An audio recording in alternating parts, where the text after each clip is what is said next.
on the 22nd of December 2025. Boaters were woke up by what sounded like a storm surging outside.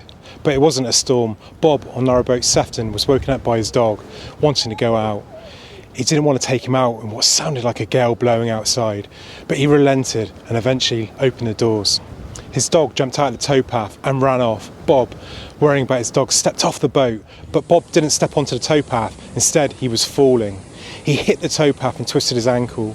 Dazed and confused, he looked around to see Sefton 10 foot in the air, sliding down into the breach. Moments later, he would have been too late. He would have followed the boat down. He was safe, but the other boaters weren't. Bob immediately got to the next boats to raise the alarm. Ganymede was next. He woke the owners of Ganymede with minutes to spare. As the owners got off Ganymede, just minutes later, they watched as Ganymede followed Sefton down over the edge. The response by the emergency services was quick, and the fire service was soon on site with a portable dam. This dam fills itself up with water and inflates, and the sheer amount of water running down this canal meant it inflated very quickly. So they managed to stop the water just before Pacemaker 2 went over the edge. The media went into a frenzy and immediately reported a sinkhole had occurred. We now know this is incorrect, but they're still using this buzzword today. As the light came up on that morning, the full damage began to reveal itself. The embankment behind me here was completely gone. The fields around us, this chemistry farmland, flooded. The Llangollen Canal had breached, and many boaters were facing a Christmas without a home. Canal and River Trust immediately sprang into action. Canal and River Trust wanted to get the boaters back before Christmas, but there was only 2 days left before Christmas. There was only one company to call, the experts in cofferdams, Porter Dam, who came to erect a series of dams and continue to do so over the next month or so. The first of these dams to go in was on the side of Pacemaker. The temporary dam that had been put in was leaking. It was only supposed to stop that tremendous flood of water. Pacemaker was hanging on by a narrow grip. If they left it to leak any further, it wouldn't be long before gravity did the rest of the work, and Pacemaker would be the third boat to go into the breach. Those dams allowed the Llangollen side of this canal to stabilise and people to start planning their way to either move up the canal or to be removed from the canal for good. The other side of the breach was Grindley Brooks Locks. There was about 20 boaters stuck in that section on the bed of the canal. Porter Dam erected a dam up there so they could then start filling. They had to put in a series of pumps up by the lift bridge to be able to do that, and that allowed them to pump water into that section to start refloating the boats. That evening on the 23rd of December, Canal and River Trust and Porter Dam began filling that section, and those boaters were slowly freed. You can't increase the water too quickly, you have to do it at a slow pace, otherwise you're going to get the boat stuck on the canal bed and they're going to sink. The boaters needed a swift response to get back to their homes for Christmas, and that's exactly what Canal and River Trust gave them. Christmas Eve, and whilst we were all sat there thinking about our Brussels sprouts, Canal and River Trust didn't stop. There were still 3 boats in the breach, and one of them, Pacemaker, was getting closer and closer to the edge. The embankment was eroding by about a metre a day because there was still a trickle coming through, even in the new dam. They had to move her to safety as soon as they possibly could. Debris running down the canal from the breach and the wing walls that had been pulled out on the bridge was strewn all over the canal bed. It was difficult to get that seal. They needed to pull Pacemaker out as soon as possible. During the evening, Crouch Recovery came onto site and they dragged her away from the breach, taking her up to the lift bridge. Now, this was still on the wrong side of the water, but saved her for Christmas and the risk of more water tumbling down. This meant they could also manage the water coming through and create a channel to stop the bank from eroding any further. Crouch Recovery used a Syren Winch tractor to pull Pacemaker from the edge. Nobody saw this, it was done at night, so it's unfortunate that there's no footage available for it. And Pacemaker was safe from further carnage for now. Another boat closer to safety, but Canal and River Trust still had a major pressing concern. This canal carries 55 million litres of water per day from Horseshoe Falls near Llangollen, and it takes the water down to Hurlstone Reservoir. That water feeds about 300,000 people in Chester and the surrounding areas. They needed to reinstate that water supply as soon as possible before people started running out of water. That water from the River Dee is treated at Hurlstone and fed to all those houses, but Canal and River Trust had to get it moving, so their first stop was Atlas Copco pumps, and they put some in to move about 40 million litres of water per day. That's under the required amount, but kept the water supplies running. That was with all pumps running at full blast, so there was no redundancy. They would need another plan. The problem is the reservoir was falling. It wasn't used to not having such a huge supply of water. Christmas Eve, contractors were in to start installing sourwood pumps. They'd put 6 of these up by the ABC boat hire, and they would start pumping through a series of pipes across the fields to the other side of the breach. In total, these 6 pumps could pump 70 million litres of water a day, far more than the 55 million needed at peak. This allowed a bit of redundancy and for the Canal and River Trust to start topping up that water supply at Hurlstone. These workers worked late into the evening on Christmas Day, and thanks to them, the water supplies for Chester and beyond were saved by people giving up their Christmas. Now the big problem came, how to save these boats. Now Pacemaker was on the wrong side of the breach. The Llangollen end was completely isolated, but she was by far the easiest to save. Soon the plan became clear. On the 30th of December, Portsdown were back to build another dam, this time a much larger one, on the arm for Whitchurch. This dam was going to allow them space, but could they fit a narrowboat into this space? So could Pacemaker potentially be refloated right next to where she nearly went over the breach, just metres away from it? A plan was emerging, but then there was another setback. The weather came. Mother Nature had another idea. Snow and ice came across the whole country as we were blanketed in a sheet of white, and it made this difficult site that's completely flooded, very boggy, into an almost impossible site to work on and to access. Pacemaker was going to have to wait a little bit longer. This was just going to delay things at a pivotal time. Today, a legend was born, and this is when the Menzie muck, aka the spider excavator, arrived on site, and we were just about to see how capable this amazing machine was. It was the perfect tool for this job, and with Amy as the driver, it was a match made in heaven. The spider, hired from WM Plant Hire, was soon going to show why it was a perfect machine for the job. Now, Canal and River Trust cannot have these machines. They would sit around most of the time doing nothing. It's very rare that they need them for a job like this. It's perfect for a contractor to come in at this time, and WM Plant Hire were hired to bring in the Menzie muck.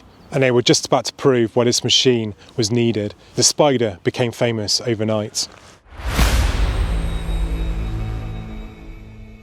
13th of January 2026 was the day things really started to ramp up. The weather was clear finally, the ground was good. Crouch Recovery came back with their Syren Winch tractors. Today was a day that Pacemaker was going to be pulled away from the breach. Using 2 machines, Crouch Recovery pulled her forward towards the new cofferdam. Using a second machine, pulling on that cable from the side, they managed to steer her around the wing walls of the bridge and into the new cofferdam. Portsdown were then next on site to start putting a new cofferdam in behind where Pacemaker was once sat. Very soon after, they started to refloat her, slowly peeling away part of the cofferdam to allow a trickle of water through. This trickle was kept at that until Pacemaker began to rise. Then as soon as she started floating, they peeled it back a little bit more, allowing more water in. Commercial Boat Services, who were contracted to rescue the boats from the breach, had done their inspections. They knew Pacemaker was going to be okay, the hull was fine, but there was always a risk that Pacemaker may stick to the canal bed as they tried to raise her. So they were on hand through the whole process, making sure Pacemaker was safe. Once the water levels were stabilised, they could remove the dam, take out the scaffolding and pull Pacemaker to safety. As the dam was removed and Pacemaker was pulled through, they then pulled her all the way down to ABC Boat Hire. She was then winched up on the crawler crane at ABC. They took her just out of the water so the weight of the boat wasn't causing pressure, and any water coming in you could soon see. They left her like this overnight, and by the following morning she was back in the water, floating happily again. So what would happen to the 2 boats stuck in the breach behind me? Online there was wild circulation of news. Chinnocks were going to do it. They were going to get cranes in. Around here there's nowhere for cranes. You've got no access. The land around here is very boggy. It would cost millions to put in tracks and bring in cranes. There was only one team for the job, and that was Crouch Recovery. The experts are pulling big things out of stuck places. The 13th of January was a day when things started to become clear. Caddick Welding Services Limited were on site, and they were welding onto the front of the boats. They were welding winch points. They were welding bars inside the boats to stop the boats from collapsing in on themselves. And on the end, facing away from the breach, they started welding plates on, almost like a giant ski. So they had winch points. They had a giant ski that was going to help the boat slide across the embankment. Was it possible? Could they do this in a pool? The following day, Caddick Welding Services were back, this time to cut off the sheet piling that had buried Sefton for so long. They started clearing it from the embankment first, cutting it away. The problem is with the sheet piling is it's all attached together. Removing one piece could create a domino effect to the rest. So they started on the embankment cutting out sections very carefully. And then it was time to free up Sefton. They climbed on top of her and with a grinder they started cutting out. Piece by piece the sheet piling was removed and Sefton was finally free. Amy had also made her way onto site and she was in the spider excavator from WM Plant Hire. She was slowly moving the soil around on top of the embankment, trying to create a channel down through. She first had to lean over and start digging out around Ganymede to make sure Ganymede could move. Then the next focus would be making a path to get to Sefton. Sefton was stuck in the mud, burrowed right down in. This wasn't going to be an easy task to remove her. The spider excavator, what a machine. It's got 4 legs, all independent from each other. You can go anywhere you want, have the legs at 4 different levels. You can walk it down the embankment whilst digging. You can do all sorts. Amy at the controls was absolutely perfect. She'd made it look easy to us onlookers. The excavator with her legs could pull herself out, so if her legs started to sink, she could move on. You couldn't get this with a normal 360 excavator. It would just get stuck and sink into that mud. Amy drove this machine perfectly, and just behind her in the fields in the distance, Crouch Recovery was starting to appear again, bringing their amazing Syren Winch tractors onto site. So was the next day, the 15th of January, just 3.5 weeks from when the breach occurred, going to be the biggest day on the canal network in our lifetimes? The most important day for over a generation? Was this going to be the day we were going to see the boats pulled from the breach? Come the morning, the fog had descended. It was thick in places. The rain was threatening, but that wasn't going to stop things. Today was going to be a good day. There was no way a bit of mist was going to stop Commercial Boat Services and their contractors. Crouch Recovery were set up, ready to go. WM Plant Hire were ready in the digger. Caddick Welding Services were on site helping digging things out. Canal and River Trust were just about to prove why they'd hired the best. That morning, Amy carried on redigging the banks in the spider excavator. And by midday, Ganymede was suddenly hooked up. The Syren Winch tractor stood in the field like a giant in the mist, waiting ready, cables tightened to pull Ganymede out of the hole. We were just about to witness a miracle. Emotions ran high as Ganymede started to creak. Ganymede started to move just a few inches at a time. The press stood on, watching in awe, as the world watched by, hoping that these boats could be saved. But Ganymede wasn't going to give up that easily. Amy had dug her a slope in the bank for her to go up, but this was 17.2 tonnes of narrowboat. There was no way she was going to go up without a fight. That slope was steep. It had to be. There was very little room, and she started digging, even that ski not stopping her from digging into that soft embankment. But that wouldn't stop them. But she was free again finally, and carried on up to the top, leaning up and over like she had before.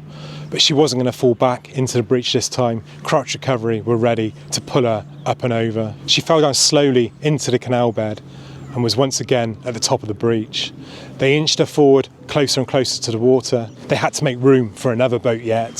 So Ganymede was now safe, but could they rescue 2 boats today? Most of the press went home. It was getting dark, so Sefton had dug in deep when she fell, and with the water and all the clay and the sand and the soil that went over her, she was buried deep. Amy and her excavator worked tirelessly to try and free her, but it didn't look like it was going to happen. Digging around Sefton, one side was cleared, the other side nearly there.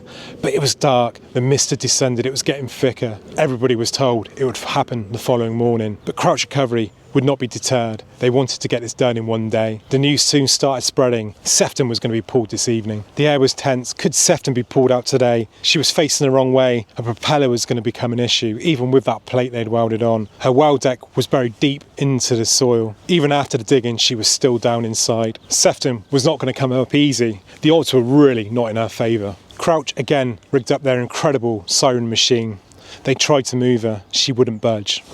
They tried again, she still wouldn't move. Could the third time be the charm? Then suddenly, through the thick mist, you could hear a gurgling, you could hear a suction, as Sefton finally released herself from her grave. She slid to the side, slightly leaning over. She wasn't going to go without a fight. But she was finally free. The hard part was over, she was free, but they still had to pull her up the embankment. The energy in the air changed, you could feel it change to excitement. The trepidation had gone. As she climbed the bank, inch by inch, the excitement grew. She was slowly inching closer to safety. She climbed up and over the top of the bank, inching closer to her famous friend Ganymede. The Canal and River Trust employees all around were filled with glee. A miracle had just happened. Sefton was finally safe and the world was a much happier place. The very following day, the 16th of January, was the day that these boats were finally going to be floated. Porterdam couldn't make it to site, they were on another project. Canal and River Trust and Commercial Boat Services brought in another contractor. They put in a new cofferdam, this one, a different one, an orange one, rather than the blue we'd become used to. The new dam was erected and they began to pump water in to refloat the boats, slowly to stop the boats from sticking again. This time, because they were using a pump, they put out a mat that would stop the bank from eroding below where the pump water would come back through. First off, Ganymede rose up. She was floating. Sefton still stuck to the bottom. Sefton, slightly heavier, at about 19 tonnes, nearly 2 tonne heavier than Ganymede, but she was also carrying weight of clay in the front. As she lifted, the front end was staying down. There was too much weight in the front to float her. She did come up, but there was a risk. The new dam was leaking slightly, there was weight in the boat, they didn't want to leave the water in and cause another breach. So the water levels were dropped, it would have to wait till another day. The 17th of January 2026 and Porterdam were back. Would they have more success in floating the boats than on the previous day?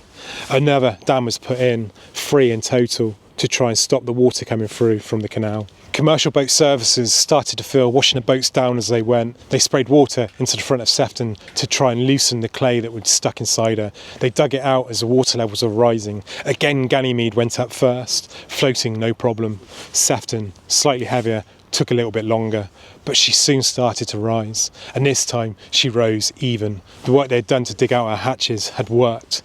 She was safe at last. They then worked to level out the water on both sides. It was time to set both these boats free. But it was time now to get them back on the network. They slowly peeled back the Porterdam. They removed part of the scaffolding and they pulled Sefton through first, slowly but carefully pulling her through to safety. Ganymede was second, again pulled with great care. Workers from Commercial Boat Services were even getting into the water to pull them safely. She pulled up alongside Sefton and the cofferdam was replaced. They were floating, they were safe, is exactly what the world wanted to see. Now the final 2 homes were safe, they could start turning to securing the sites. They'd worked tirelessly for the last few weeks, trying to get these boats free, to get the water pumping to Cheshire, and now they could start to relax a little. Security was added, new fences and gates were put up. They didn't want people getting to the boats. They had to keep them safe until they could get them to a dry dock. Both Ganymede and Sefton had one last lift in them to get them for inspection. This was so the insurers could check over them, decide what needed to be done, inspect the hull and see what the interiors were like. And hopefully, as we all want to see, repair the boats and get them back on the water. Now, one of the issues they had here, even getting down to Grindley Brooks locks, which we're on now, is they couldn't run the engines. They didn't know how much damage was done to the engines, not only just when they went over, but from any flooding that may have happened to the boats after. So they had to tug them up. Now, Sefton, for example, had no rudder and had no tiller arm, so there's no way you could steer her. Plus, she was coming backwards, so there was absolutely no control. So they had to tighten on to these boats really carefully and pull them all this distance up to these locks. Now, that was probably the easy part of what had to happen next. They had to try and get them out, and there's not a lot of land around here to put a crane or to have any sort of equipment. So they had to work quite closely with the Roving Group and Steve Foster Cranes to make a plan. And Commercial Boat Services again picked the right people for the job. The plan was audacious, almost impossible, but they had a plan. And the plan was to put the crane just behind the lockkeeper's cottage, just in front of me here. Get enough space there, not just for the crane, but for trailers to come up to take a boat as well. Ganymede was the first one to come up. She was the easier of the 2 boats, much lighter at 17.2 tonnes. No real issues with water inside her. So they lifted her up so expertly, up and out the water, taken her through the small gap between the Canal and River Trust facilities and the lockkeeper's cottage. The winds were high, but they still managed to thread her through that gap. and put her onto a waiting trailer. She was then taken off to another marina. Tailors aboard caught this footage so well, and they followed her down to the marina where she was put back in for inspection. She'd then be put into a dry dock where they can have a thorough look at her, checking absolutely everything that's on the boat. Fingers crossed she will come away clean. Next up was Sefton, still tugged by the aluminium boat, still backwards like she was out the breach. She was pulled across to the wharf wall down in front of the crane. They dropped the slings into the water from the crane, slowly pulling her into those slings. They were going to try and lift her. The problem is, when you're doing these things, is you don't know where the balance is on the boat, so sometimes it takes a couple of attempts to actually get them out of the water. They're pretty good at what they do. Commercial boat services do this for a living. They do it to all sorts of sizes of boats, not just narrow boats. And they started to lift her, but unfortunately she started to tip as they were pulling her out of the water. So back down again to see whether they can get a better balance. Much better balance achieved for the second lift as they slowly pulled her up again. She was clear of the water this time before her front end started to go down again. She was full of water, and that water wanted to go one way, and that was the tip of the boat. So down again, they put her into the water. They started lifting the hatches in her bow just to see what was happening down in there.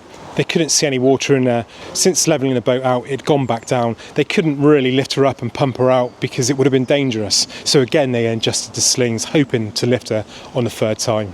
Up she went, slowly but skillfully, and this time she stayed level.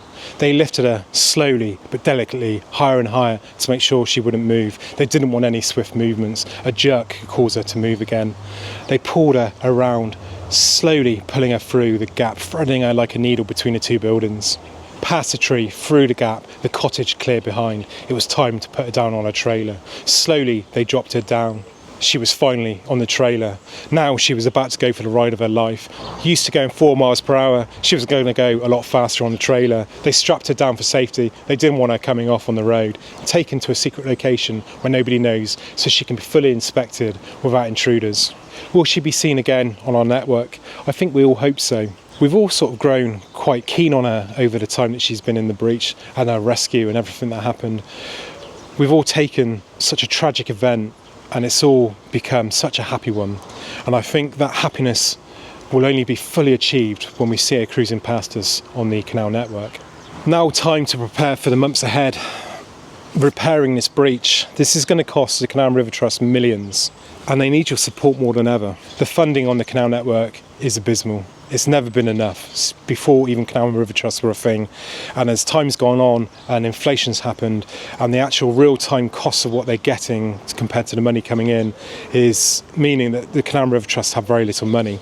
So the millions that are going to be spent on here, and it will be tens of millions, is taken away from the rest of the canal network. You can't do maintenance because that money's got to go on repair. So there's more risk going forward that things like this are going to happen. But you can help.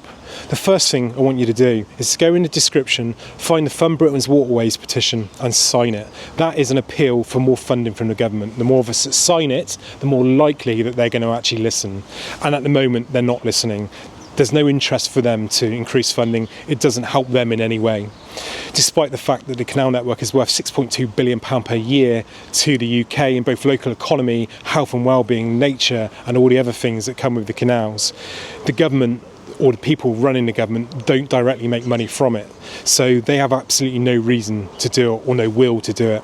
Signing that petition will help. Next up, in the description will be a link, and that's a special link for me. And what that does is it takes you to Canal and River Trust where you can make a donation. And from that donation, they will record every donation that's made, and they will let me know how much has been raised. So if you donate through my link, I make nothing from it, I'll add that. You will be able to support the canal network, and at the end of it, we can say my subscribers all contributed X amount of money. And it's going to be great to see how much you all care. I would like to say one thing that's come from all of this. Now, I don't work for Canal and River Trust. I am an independent filmmaker. My background is canal restoration, as you'll see on my channel. I've started doing films for Canal and River Trust because they allow me access to such brilliant stuff. When I post these videos, I often get negative comments about the Canal and River Trust, and I always try and have a balanced view on what the actual situation is. People saying bring back British waterways. British waterways were underfunded like Canal and River Trust are. So that's not going to help things. What we need to do is support what's in place. Now, one thing I've noticed on my comments since this disaster happened is not the fact that a disaster happened, it did happen. It's the fact of how Canal and River Trust have approached it after it happened, how they put the boaters first, how they tried to get people back to their homes, how everything was about getting those boats out and saving those boats. Canal and River Trust have absolutely astounded everybody. They have really pulled it out of the bag, and Canal and River Trust, I think, can hold their heads up high with how they've handled themselves through this whole situation. We have to remember this happened just days before Christmas. We've had terrible weather conditions from the snow and the ice and all sorts, and they've got those boats out in less than a month. They've done more in 1 month than the Bridgewater Canal has done in 13 months since theirs. The work they've done has been nothing short of remarkable, so a huge thank you to the Canal and River Trust for all their help. I also want to thank all the other YouTubers that have helped out in this video, through Locking Through Life, who was on the scene, who gave me videos on day one, to Riley Robbie and to Taylor's Aboard, who have both given me loads of footage over time, as well as stuff from my social media posts and stuff as well. You've got Neil Jones, who also in the early days gave me stuff. All of these people working together to try and promote what's happening here. Now, I promote this because I want it to be kept to the attention, because the more people that continue to watch and support the Canal and River Trust because of this disaster, the better, because the government are going to forget about it. The mainstream media have already forgotten about it. It's become boring to them. So let's not let it be forgotten. Let's keep it raised up to awareness. Let's keep the pressure on the government to do the funding that they need to do. I hope you've enjoyed this, and I hope I can bring more stuff soon on the repairs of this canal. Have a great day.